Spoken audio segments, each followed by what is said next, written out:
Hey guys, in today's episode, I get to interview Chek all about parasites and fungus. Now, before we begin today's episode, I just want to make sure if you had the opportunity to join the Optimal Tribe. By joining, you're going to receive my weekly interview with the world's top experts. Now, on with the show. Hey guys, welcome to another episode of the Optimal Health Show. We have an amazing show for you today. We have the one, the only, Chek. How you doing, brother? I feel fantastic. How about yourself? Amazing. You know, just enjoying the spring weather over here in Canada and can't wait till summertime. So what's new? What's been happening in the world of Chek? Oh, well, as you know, I just released my new Healing Fungal and Parasite Infections, the Absolute Essentials DVD series, and that was a lot of work. I finished filming my Holistic Lifestyle Coach Level 1, which will go up online soon. So that people all over the world can take the course without having to travel. And I'm in the middle right now of developing a new 100-day program to teach people how to apply the principles of my book, How to Eat, Move, and Be Healthy, in a guided step-by-step process of transformation over 100 days.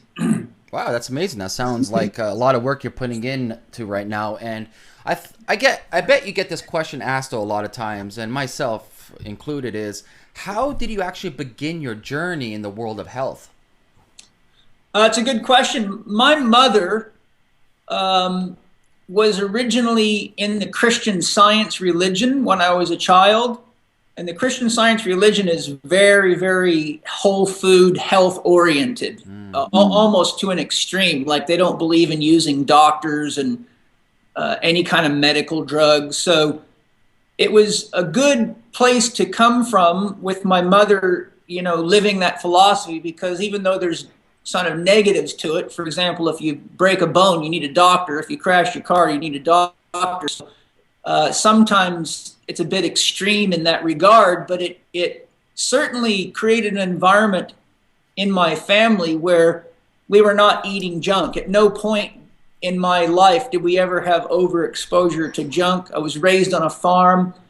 And then when I was 12, my mother became a yogi, and she took up the teachings of Paramahansa Yogananda and the Self-Realization Fellowship, and became trained at the highest level of yoga, became initiated, did 3 trips to India for advanced training. And so from 12 on, I was raised in the Self-Realization Fellowship philosophy, which has a very strong diet and exercise component to it, and also a very strong mind component to it. So it's a very complete form of yoga. And so the majority of my time at home was spent living on a 140-acre sheep farm and living the principles of yoga. And it was a very beautiful transition for me to witness, because I saw how my mother's stress levels, her emotions, and pretty much everything about my mother radically transformed from this wound out, stressed out woman who was constantly arguing and fighting with my father to being someone who was so much more smooth and even keel, that my own experience was that I felt so much safer and so much more well-grounded, would be the only word I could use. And when I was a child going to Sunday school in a Christian church, I was constantly asking questions that got me in trouble, such as, if God is love, then why is all the religious wars, and why all the criticism about looking into other philosophies, etc., etc.? I saw early that there was no correlation between the dietary practices. For a while, I had to go to a Seventh-day Adventist private school, and they're hardcore vegetarians and eat tons of soy. And I saw and felt the change in my body, and how I just constantly felt like something was missing. When my mother began in the practice, she had me go vegetarian. I did that for about 6 months, and then I started to get ill, and she took me to a doctor, a naturopathic physician, who said I was anemic and I needed to eat meat. So through this process, I got to experience a lot of different ways of perceiving the world, my father's a very, very capable craftsman and farmer and inventor. And so I got a lot of practical training in what works and what doesn't work in life from my father, which you will have to have on any major, large farm, because you have to have a lot of skills to run a farm, from welding to mechanics to crafts, you name it.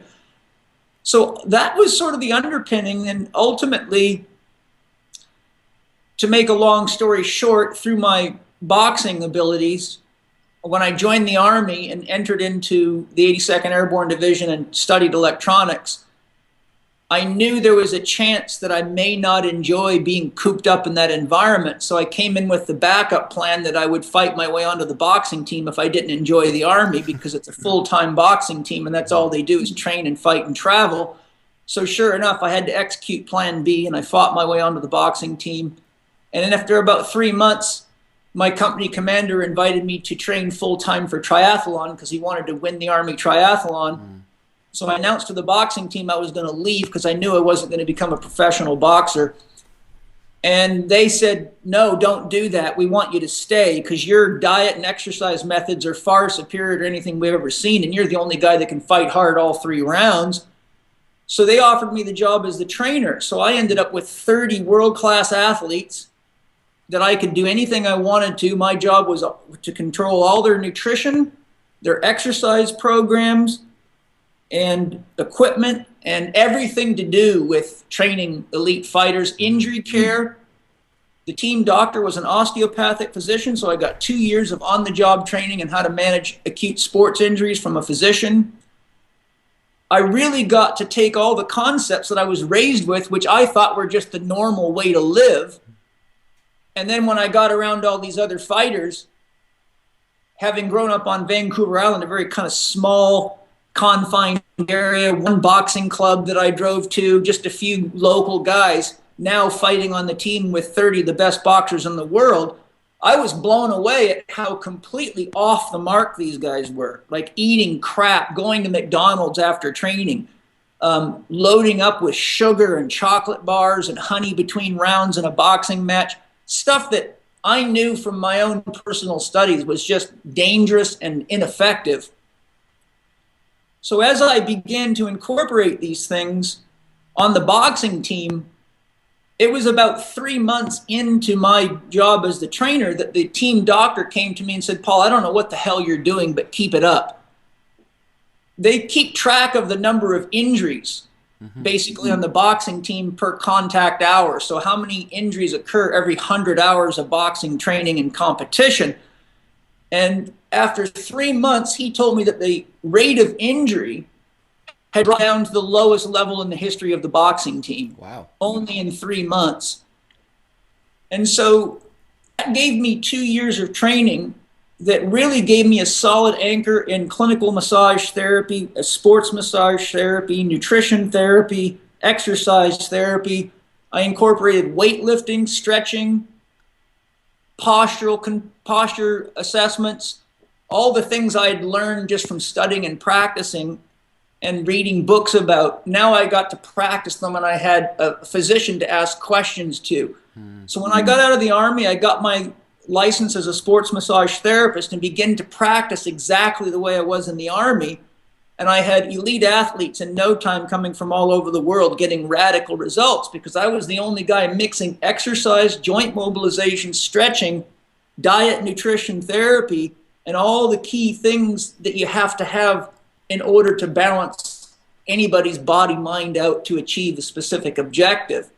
So I continued my training and traveled all over the world, learning from the best experts I could find, and ultimately got my holistic health practitioner's license, got certified as a neuromuscular therapist, which is clinical massage therapy, and many, many other things along the way. But that's kind of the foundation of my approach, is farming, yoga, or philosophy of mind, holistic nutrition, and functional exercise. So when you put all that together, you get what I've now evolved my whole system to, which is a 4-doctor system: doctor diet, looks over food and water. Dr. Quiet looks over introspection and rest. Dr. Movement looks at movement from two perspectives: working out, spending energy; working in, cultivating energy, Tai Chi, Qigong, yoga, those types of things. And Dr. Happiness, which covers your philosophy of mind, or what your values are, what you want to accomplish in your life, and how you're going to go about doing it.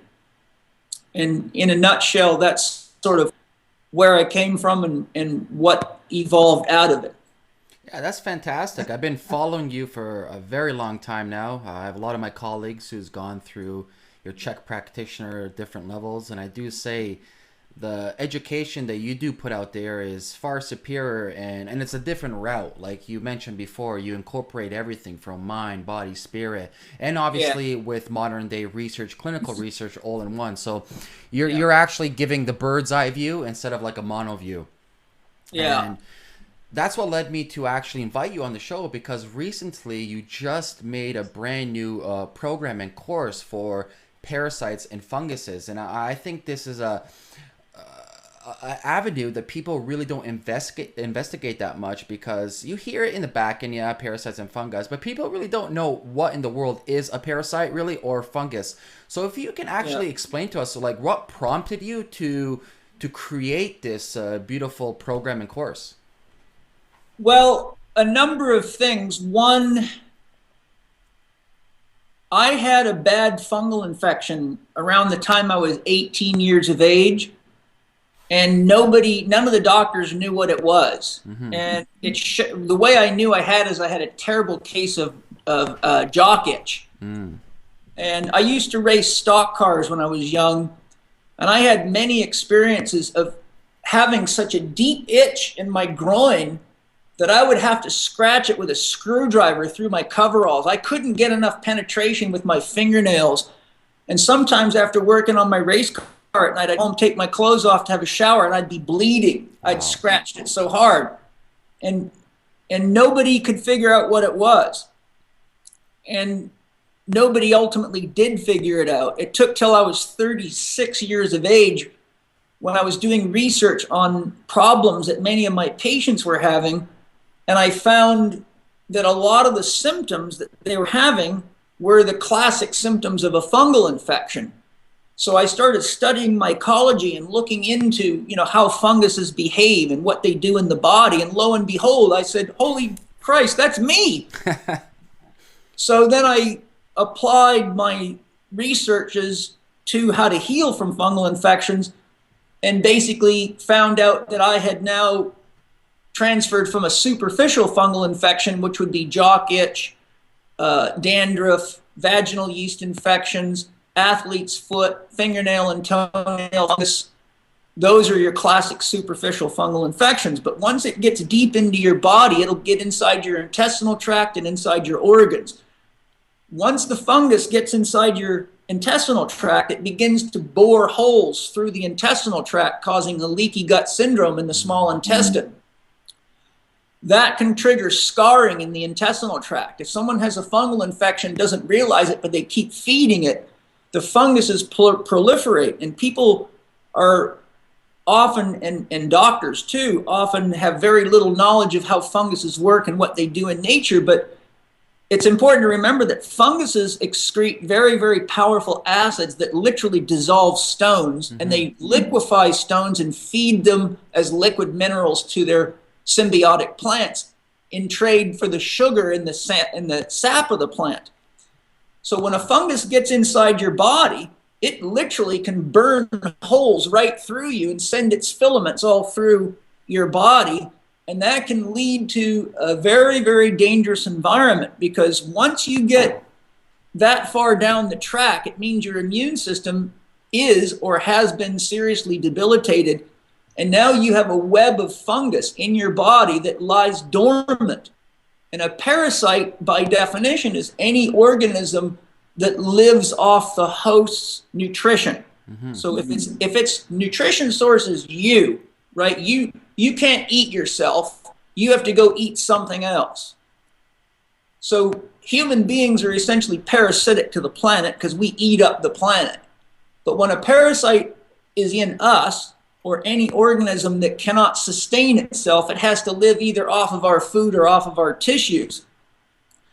So once you get a fungal network set up inside your body, funguses are extremely tough creatures. Matter of fact, I've got reports, scientific reports right here in my library showing asteroids brought back by NASA and even asteroids that have hit the planet, and they find live fungal spores on them. Wow. That are not fungal spores they've seen on the planet. So they know that they can make it from outer space to here. So you're talking about one of the most rigorous creatures. And if you study taxonomy and you follow all creatures backwards through the taxonomic tree, or the genetic development, if you want to think of it that way, everything in nature leads back to three things. Our parents, our progenitors, are funguses, bacteria, and viruses. The entire tree of nature leads back to those three creatures, which means that they're not only extremely old, but they have a massive amount of wisdom as to how to survive in any environment. Key thing is, once you get a fungal infection, if you mismanage it, they will infiltrate you and they will set up a web inside of you.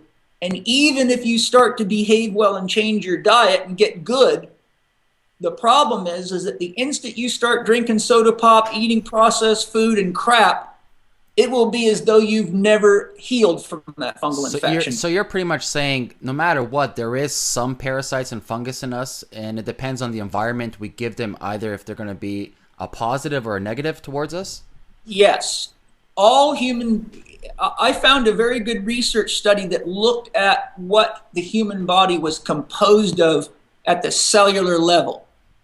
So research suggests on average a human body is composed of about 100 trillion cells. The researchers that looked into this actually found that about 90% of all the cells in the human body would be considered parasitic. In other words, they are organisms that are not necessarily human, like funguses, bacteria, viruses, and a wide variety of parasites. So we are metaphorically the Garden of Eden. We're a walking, breathing, living garden, and no garden can function without parasitic organisms because they're part of the machinery of life. In my fungal and parasite program, I show quite a lot of research and interesting viewpoints that I've developed by studying this and working with people like Arden Anderson and people that are world-class experts in different areas. But I clearly show you cannot have a healthy body without funguses and parasites. I quote studies on immune function, on gland and organ formation, and the list goes on. And the reality of it is that we need parasites. One of the functions of parasites is that they inform you about what's in the environment.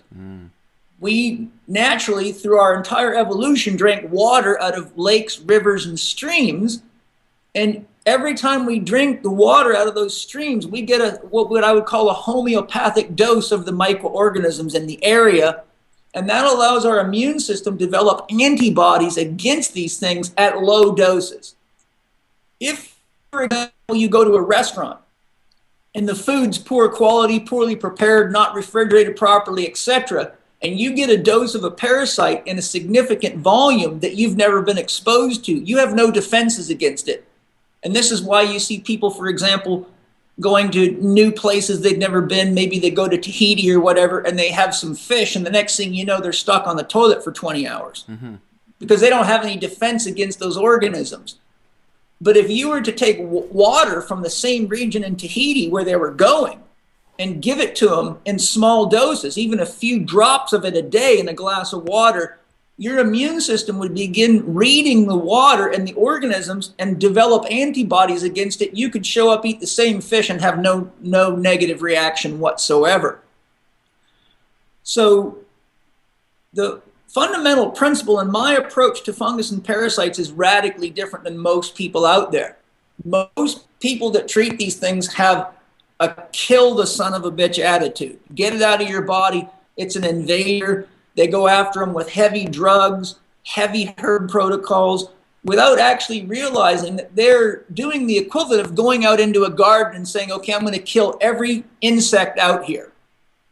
Well, good. I got good news for you. You just killed your whole garden, right? Without the insects, you got no life in the soil, no transformative abilities, no nutrient production, and the list goes on. So this is all about balance, and this is a thing I've actually talked about people before, and I'm just going to bring this up because people are very familiar with it. You know, a lot of people talk about candida per se, and they look at it as some evil entity in your body, but little did they know that it's actually part of their body. It's just out of balance, right? So it's all about, at the end of the day, having the proper balance within your body and having a clean environment.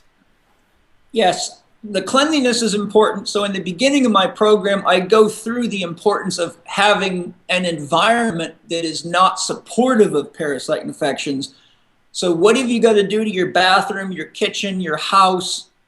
What kind of cleaning supplies and body care supplies should you be using?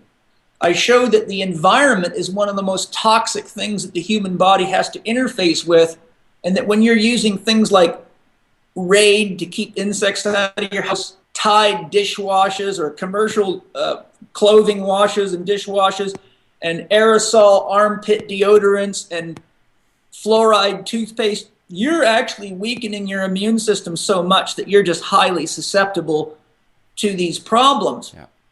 The other thing I want to point out here, there's the most important thing to remember is that parasites are decomposers, and they function to break down anything that is an excess. Their favorite food is sugar, any kind of sugar molecule. So most people think that only means processed sugar. No. If you eat more cauliflower than you can digest, you are now putting food on the table for parasitic organisms. Another key function that people don't realize is, my point is, if you overeat any food to the point that you cannot digest it effectively, which people do every day, then you will have undigested food floating around in your body, and it'll be pushed through the detoxification systems, and it comes out of your skin. For example, how long does it take from the time you eat a clove of garlic till the time you smell it in your sweat or your urine? Not long at all. No, it's pretty fast, yeah. Right? So if a person eats too much food, or cannot digest the food, or eats too much of any given food type, whether it be carbohydrates, fats, or proteins, once the digestive system cannot break it down, it becomes part of what has to be handled by the eliminative system or the detoxification system. Once your body has undigested food particles floating around in the sweat, you now become a walking billboard to all the organisms out there. They can smell you, they can see you, and they're already on you and in you. They come in with every breath. Funguses are ubiquitous. It costs millions of dollars to build clean rooms for high advanced electronics. You don't want any funguses in the environment or bacteria. The point is, you can't get funguses out of an area without sealing it and doing very advanced filtration systems. Wherever you go, no matter how clean the house looks, you're swimming in fungal spores. As a matter of fact, recent research in cosmology has shown that about 90-something% of what they thought was space dust, like looking at the Hubble telescope, turned out to be bacterial spores. Really? Wow. They've now found that the entire universe is chock-a-block with bacterial spores, and that those bacterial spores can transform to become things like soil, rocks, whatever, which is why no matter where you're at on this planet, if you put water and fertilizer on the ground, stuff starts to grow out of it. Yeah. Right? Bacteria, again, back to the basis of the biological tree. So there's a number of legitimate things a person has to think about. One, what is the quality of the food? Two, can I digest it effectively? Three, how much food am I eating?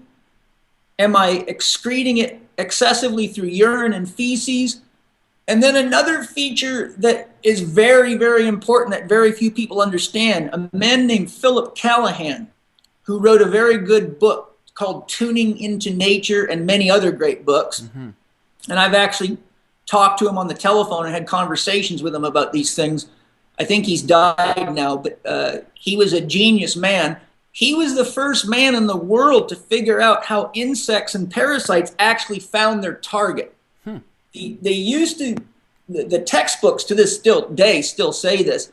They used to say that, for example, a parasite, let's say you're a potato worm or you're a butterfly or a caterpillar or something that wants something to eat. They used to think that there was what's called a lock and key fit, just like hormones are supposed to dock into receptor sites that fit like a lock and key. So they proposed that the creatures were using scent molecules. And Philip Callahan showed that that's not possible because he did research and showed that parasitic organisms could find their food from as much as a half a mile or a mile away against the wind, meaning when the wind was not blowing in their direction, so there would be nothing to carry the scent molecules, they still could find it every time. Wow. So to make a long story shorter, the summary of his research is that parasitic organisms all read infrared radiation. And he demonstrated this beyond a shadow of a doubt through research. Why that's important is, infrared radiation is a measure of heat in a body. Yes.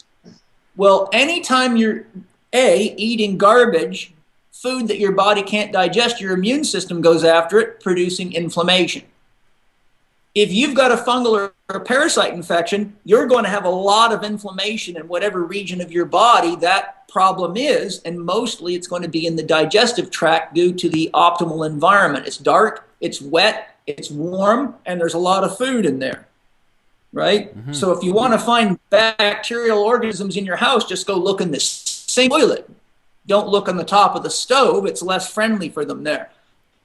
So the key point I'm making is, when you look at all the things from alcohol to medical drugs to mental emotional stress to food additives, preservatives, colorings, emulsifiers, stabilizers, environmental chemicals, pesticides, herbicides, fungicides, rodenticides, toxins in carpets, chemicals in wall paints, outgassing from building materials, etc., etc., our bodies are so immune hyperactive that we're running hot all the time. Yeah.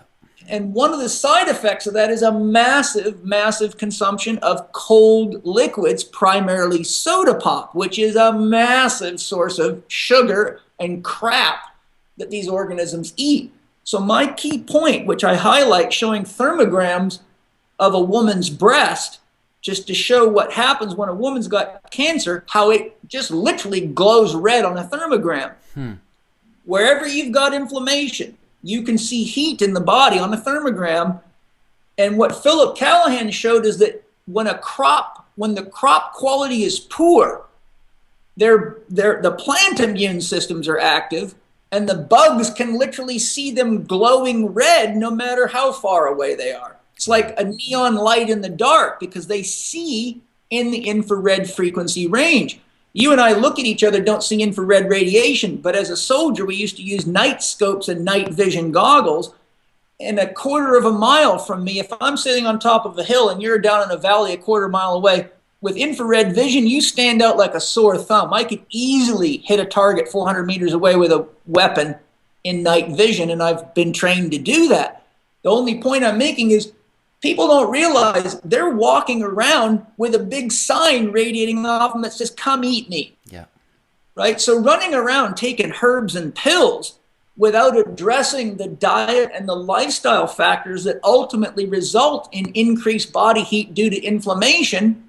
And you know that a body first gets hot, and then when it starts to die, it gets cold. Yeah. So as you get hot, you put more and more stress on the adrenal glands to try to regulate that, because cortisol is the chief regulator of fire in the body. So paradoxically, cortisol goes up and up and up, which winds the system up higher and higher and higher. Then they start taking all these drugs and herbs, which are more stressful on the system. And without knowing it, they're pushing themselves deeper and deeper into the environment that attracts the bugs. Because if the protocol that you're using decreases your vitality and you're not doing the things to counterbalance it, then the very medicines you're using to try to heal from fungal and parasite infections enhance them. Yeah, it's pretty much like a negative feedback loop. It's just a vicious cycle. It is. So you get short-term results while the herbs or drugs are active. But, you know, most protocols for parasites run between 7 and 30 days. Yeah. So you have to look at the life cycles of parasites, which range all the way up to 60 days. So you take the drugs or the herbs, but you may not realize that you're taking them when the adults have died off or the adults are being killed off, but they've already bored into your organs. And all parasites have a favorite tissue or organ that they target to lay their eggs, such as liver flukes, kidney flukes. Cryptosporidium likes to be inside of a cell. And the list just goes on. Tapeworms like the intestinal tract. So once those things get in there and start laying their eggs, it causes huge amounts of inflammation, which leads to disruption of sleep cycles, et cetera, et cetera. But the key point is, if a person is only addressing the symptoms and not addressing the causes, you can get into a very long, very expensive, and very dangerous process. I've had people that have done as much as 8 or 9 drug protocols in a row over the span of a year because they keep getting very, very bad parasite infections that are very invasive and dangerous repeatedly. Right? Well, whenever I look at any of these cases, they're making major, major diet and lifestyle mistakes, such as staying up late at night, drinking coffee in the evenings after dinner, eating piles of sugar, eating processed food, not eating right for their metabolic type, having dysfunctional relationships that they don't resolve. The key point about funguses and parasites is people have to remember that all stress summate in the human body. Physical, emotional, mental, and spiritual stresses create an overall stress picture, which determines the hormonal balance, which also determines the functionality of the immune system, as Robert Sapolsky very clearly showed and talks about in his book, Why Zebras Don't Get Ulcers. With short-term exposures to stress, the immune system is excited. Yeah. With chronic exposure to stress, the immune system is shut down. Add that to current research showing that 1 teaspoon of sugar on average will inhibit or shut the human immune system down for about 6 hours. And considering that the average American's now eating something along the lines of 300 pounds of sugar a year, and you've got like soda pop drinks, like a big gulp that has over a cup of sugar in one drink, when 1 teaspoon will shut your immune system down. Yeah. So, I mean, I could go on, but, you know, another key feature that very few people get, no matter how many degrees they have, which is a paradox to me, we still have this idea in athletics that muscles and joints function independently of glands and organs. Now, that's about as far off the truth as you can possibly get, okay? All glands and organs share a functional, neurological, physiological, circulatory, energetic relationship with muscles and joints. If you get a parasite infection or a fungal infection in any gland or organ, or if you have anything causing inflammation in a gland or organ, the body will revert blood flow from the muscles into that organ. Example that's very easy to demonstrate. Whenever a woman's premenstrual, the uterus begins to slough its lining. There's a significant inflammatory process. It gets hot, it gets swollen, it's painful, and it attracts fluids to itself, and it causes the woman's abdomen to distend. Why?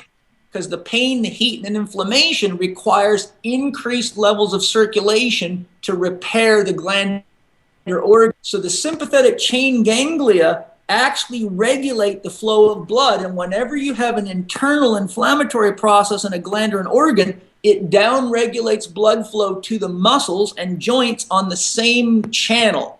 So If you got inflammation in your lungs, that's your heart channel. That's T1, 2, 3, 4 primarily. So any inflammation in your lungs is going to shut down any of the muscles that are innervated by those seconds, because the muscles are drawing energy and resources off the same branches of the arteriovascular system. The arteries, veins, and nerves all run together. So whatever nerves feed your muscles, those nerves are all vascular, neurovascular. So the energy from electrical impulse and the circulation are all basically part of the same system. And if the glandular organ is in competition for blood flow and resources with a muscle, the nervous system will then shut the blood supply down to the muscles to guarantee that the organ has the first chance to get oxygen, nutrition, and waste removal. And so for athletes who are ignorant to this, which is about 99.99% of them, they keep on thinking that their shoulder is a rotator cuff problem or that their back pain is a disc problem. And they don't realize that almost all of these problems are because the immune system is overactivated, glands and organs are inflamed, there's chemicals in there, there's crap in there. About 40% of all food additives, if you look in any food additives dictionary, you'll see about 40% of them are listed as gastrointestinal inflammatory. So when you're eating an Oreo cookie or some spice off the counter at the supermarket, most people are unaware that they're inflaming their body.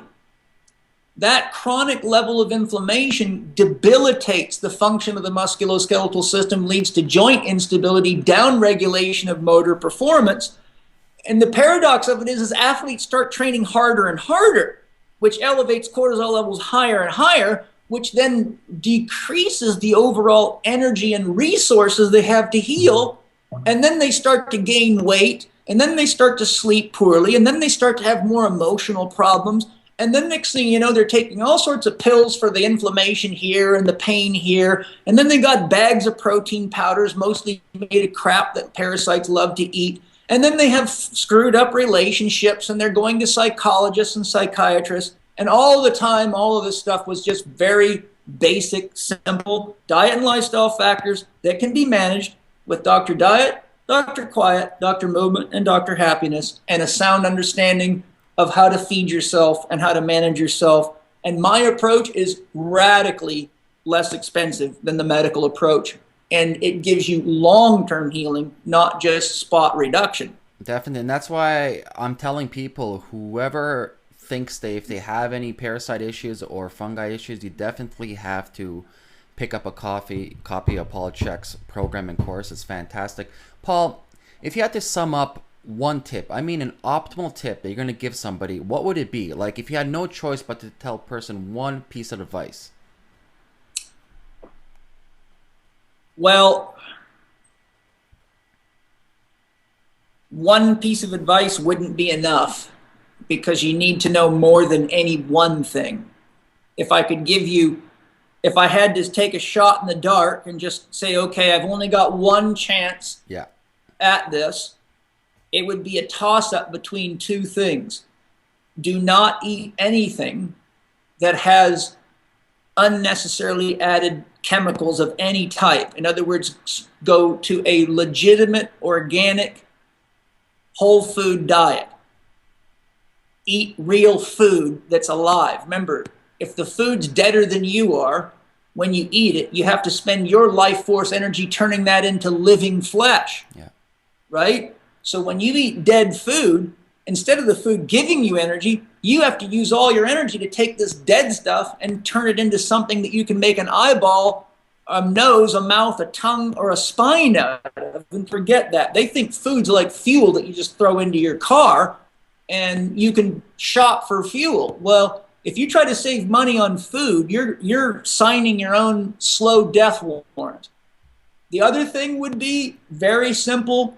Get to bed by 10 o'clock at night and get a minimum of 8 hours of sleep a night, and do that regularly, and take naps when you're tired. Do not use sugar, do not use coffee, do not use stimulants such as caffeine to compensate for a lack of sleep. The sleep cycle is the most regenerative, most anabolic of anything, and it's free. And when you consider that research shows that 90 to 95% of human beings worldwide have both a fungal and a parasite infection, and when you consider that that's the sign of a dying race, a dying species, basically you've got a fungal infection because Mother Nature now deems you unfit to contribute to nature. Yeah. Those organisms are decomposers. They come to dismantle bodies and put them back into the earth. If you've got a fungal or a parasite infection, you've been given a citation by Mother Nature. Your first warning is fatigue. Your second warning is the occurrence of unwanted and often frequent illnesses such as flus, colds, snot buildup in your throat, chest problems, respiratory tract problems. Your next warning is a fungal and a fungal or a parasite infection. Your final warning is a disease. Yeah. Okay? So when you look at the fact that the funguses are there to keep Mother Nature vital, having them is a citation from Mother Nature saying you are living out of balance with the plan of nature. Any organism that breaks my rules gets to revisit the earth in a very deep, special way. Yeah, I couldn't agree more. Those are fantastic tips. And like myself, I'm a huge proponent of sleep. I tell all my clients, everybody is, listen, you cannot escape Mother Nature. We run on rhythms. Paul, I want to thank you for coming on the show. I want everybody to go out there and get this program, this course. Listen, you got to educate yourself about fungi and parasites. It's no joke. Learn about it. Educate yourself. Use that information. Paul Chek has years, I mean years and years of experience that you can greatly benefit from. Paul Chek, thank you very much for coming on the show. Thank you. 29 years. 29 years, folks. You hear that?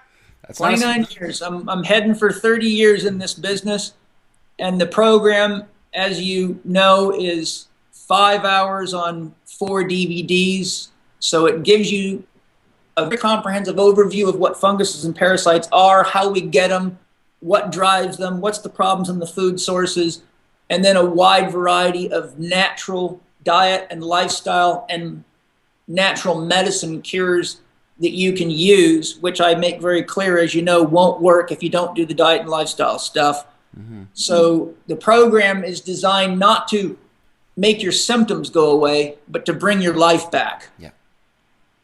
Hey guys, I really hope you enjoyed this episode with Paul Chek. Remember, if you want to receive Paul Chek's course on parasites and fungus, please go over to thecheckinstitute.com/parasites, and there you're going to get your free Chek report all about fungal and parasites. I'm telling you, this is a must program for anybody who really wants to expand their information on parasites and fungus. Catch you guys next week.